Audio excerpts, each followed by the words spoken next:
네, 안녕하세요. 이소가씨입니다. 저는 스타워즈도 덕후도 아닌데, 제가 스타워즈 시리즈를 정말 다루게 될 줄 상상도 못했거든요. 근데 그만큼 저에게 로그원은 굉장한 영화였습니다. 네, 이게 수십 년 넘게 이어진 스타워즈 세계관을 이 로그원을 통해 한층 더 끌어올렸다는 평가를 줄 수밖에 없었는데요. 제가 알고 있는 스타워즈에 관한 지식은 클래식, 프리퀄 트릴로지랑 그 2015년에 개봉한 깨어난 포스가 전부입니다. 그래서 이를 바탕으로 로그원이 왜 위대한 작품인지 말하고자 합니다. 네, 첫 번째로 기존 스타워즈 세계는 제다이를 중심으로 한 이야기라고 해도 과언이 아닙니다. 뭐 오비안 케노비, 요다는 물론 루크 스카이워커나 다스베이더 등 중요 캐릭터가 제다이 출신이죠. 근데 더 크게 말하면 이제 포스라는 힘을 가진 포스 센서티브 캐릭터가 극을 이끌어 나가는 중요 캐릭터라고 할 수 있습니다. 근데 한편 로그원 주인공에도 물론 제다이나 뭐 포스 센서티브를 가진 것 같은 사람이 이제 나오긴 하는데 정확히 주인공 그 파티원 중에는 제다이도 없고요. 공식적으로 포스 센서티브도 존재하지 않습니다. 네, 물론 치루투가 이게 포스 센서티브가 아니냐는 추측이 있긴 하지만 이게 오피셜한 건 아니라서요. 네, 또 로그원은 그 제다이를 주축으로 한 영웅 서사도 보이지가 않습니다.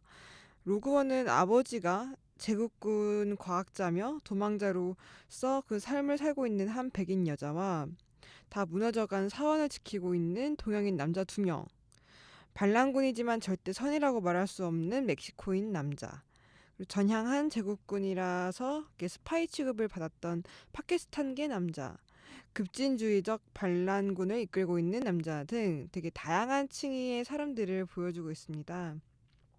이게 재밌는 점은 바로 그 제국군의 모습이라고 할 수 있는데요. 하나같이 백인 남성으로 이루어져 있어서 이는 현실 세계에 대한 은유라고 볼 수 있을 것 같습니다. 네, 지구에서 주로 그 기득권을 갖는 게 이제 백인 남성이라고 흔히들 말하기 때문이죠. 네. 그래서 이를 저지하기 위해서 그 힘을 뭉친 민초들의 그 모습을 나타낸 것이 바로 로구원 주인공들이 아닐까 이렇게 생각을 할 수 있을 것 같습니다. 네, 이렇듯 스타워즈 시리즈는 로그원을 통해서 포스를 갖고 있던 영웅들의 이야기에서 각자 스토리가 있고 개성 넘치는 구성원들의 이야기로 이렇게 어떻게 보면 진일보한 서사로 발전을 했다고 볼 수 있는데요. 그래서 덕분에 스토리도 더 풍부하고 현대적입니다. 네, 우선 반란군 카시안 안도어 데이의 예를 들어보겠습니다. 초반 장면에서 그는 제국군의 파일럿이 전향했다는 소식을 전해온 자신의 정보원을 쏴죽입니다. 네, 저는 보고 깜짝 놀랐는데요. 저렇게 쉽게 쏴죽이나 라는 생각이 들었습니다. 그리고 나중엔 갤런 어쏘까지 죽이려고 하죠.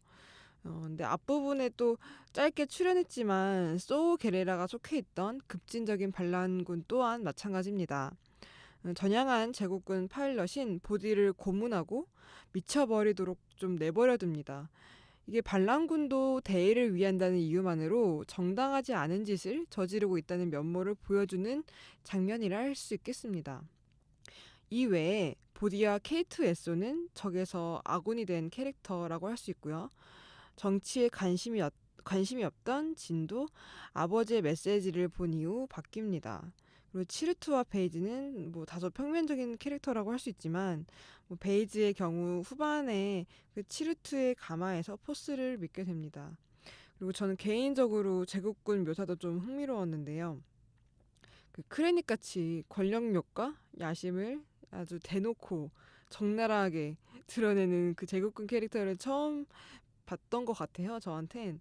뭐 그래서인지 이게 타킨 총독이랑 다스베이더한테 크레닉이 조인트 까이는 장면을 보면서 아, 저 사람 회사 생활 못하는 약간 야심만 많은 직원 같다라는 생각이 들어서 좀 웃겼습니다.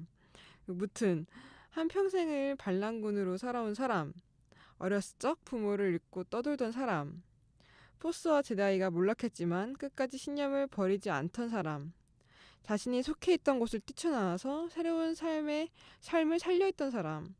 네, 영화는 이렇게 삶의 궤적이 달랐던 캐릭터들을 한데로 모아서 클라이맥스를 향해 달려갑니다. 그것이 바로 데스스타 설계도 탈취 작전입니다. 네. 근데 사실 이 탈취 작전은 의회의 전폭적인 지지를 받지 못했어요. 그래서 주인공들은 결국 자신들과 뜻이 맞는 소수의 사람들을 모아서 몰래 스카리프에 갑니다. 그리고 겨우겨우 설계도를 탈취해서 연합군 함선에 전송하게 됩니다. 저는 뭐 주인공들이 스카리프 도착할 때까지만 해도 다들 뭐 살아서 돌아가겠거니라는 생각을 했습니다. 그리고 카시안도 사실 대사에 나오는데요. 보디에게 남아서 이륙할 준비를 하고 있으라 라고 이제 말하는 장면이 있었어요. 근데 그런데 이게 웬걸 저의 기대를 하나하나 부셨습니다. 이 후반부 장면은 그 라이언 일병 구하기를 떠오르게 할 만큼 비극적이었는데요.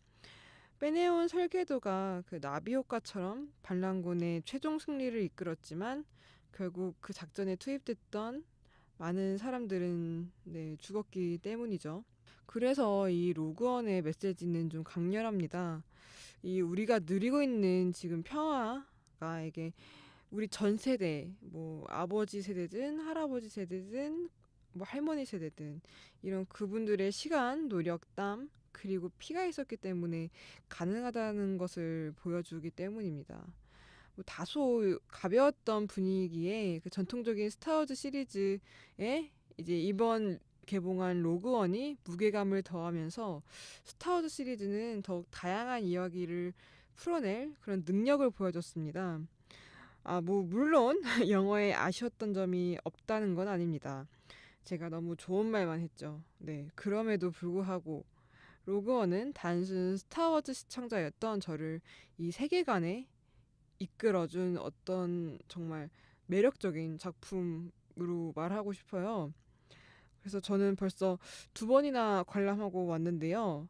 앞으로 나올 스타워즈 시리즈가 정말 기대됩니다. 네. 정말 로그원 짱짱이에요. 네. 따봉 500만 개 드립니다.